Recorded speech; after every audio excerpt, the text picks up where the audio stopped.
Selamat sore adik-adik. Sore Kak. Apa kabar hari ini? Baik. Ya mungkin adik-adik semua bingung ini kakak datang di sini untuk apa dan nama kakak siapa. Jadi di sini kakak datang di sini untuk melakukan penyuluhan tentang hipersalivat. Jadi yang pertama kakak harus memperkenalkan diri dulu. Jadi nama kakak Aloysia Valkurinamus, biasa dipanggil Valmi. Jadi adik bisa panggil saya Kak Valmi. Jadi pada sore hari ini kakak akan membawa materi tentang hipersalivat. Mungkin adik-adik tahu apa itu hipersalivat? Tidak tahu Kak. Oke, di sini kakak akan menjelaskan. Jadi untuk hipersalivat itu adik-adik bisa melihat gambar di sini ya. Ya Kak. Nah, jadi hipersalivat adalah produksi air liur yang berlebihan sehingga air liur dapat keluar dengan sendirinya tanpa disadari. Cairan liur berperan dalam makanan dan membantu proses menelan makanan serta mengandung enzim pencernaan. Air liur dibutuhkan untuk mencegah mulut kering, menyembuhkan luka dalam mulut, menghilangkan bakteri serta melindungi mulut dari racun. Namun, jika produksi saliva terlalu banyak atau dengan kata lain terjadinya hipersalivat, hal tersebut kemungkinan berkaitan dengan kondisi medis tertentu. Yang berikut gejala dan tanda-tanda. Jadi adik-adik bisa melihat gambar di sini toh. Ya Kak. Jadi yang pertama itu bibir pecah-pecah. Mungkin adik-adik pernah mengalami bibir pecah-pecah. Pernah Kak. Yang kedua, dehidrasi. Dehidrasi itu ini. Dan yang ketiga ini infeksi kulit di sekitar mulut. Mungkin adik-adik pernah mengalami gejala merah-merah di pipi. Pernah Kak. Itu mengakibatkan dari ini air liur. Yang napas bau. Napas bau ini ketika adik-adik berbicara dengan teman pasti pernah merasakan bau mulut. Itu karena jarang ini membersihkan lidah. Dan yang berikut gangguan bicara, pneumonia, indera pengecak buruk.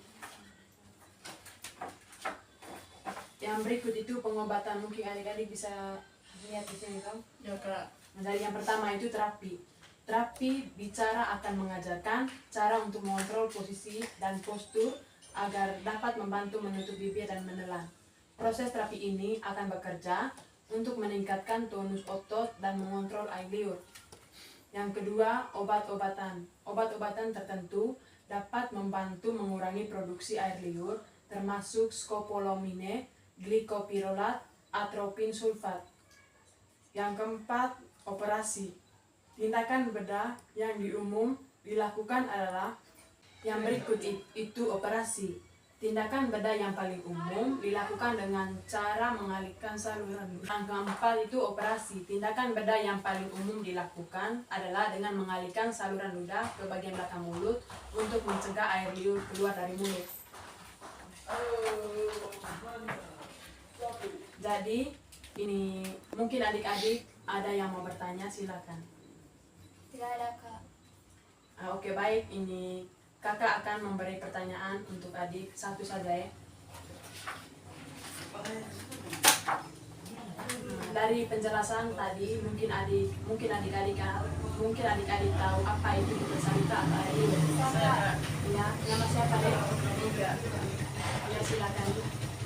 Hipersalivasi atau air liur berlebihan adalah peningkatan produksi air liur yang berlebihan. Mungkin ada yang lain?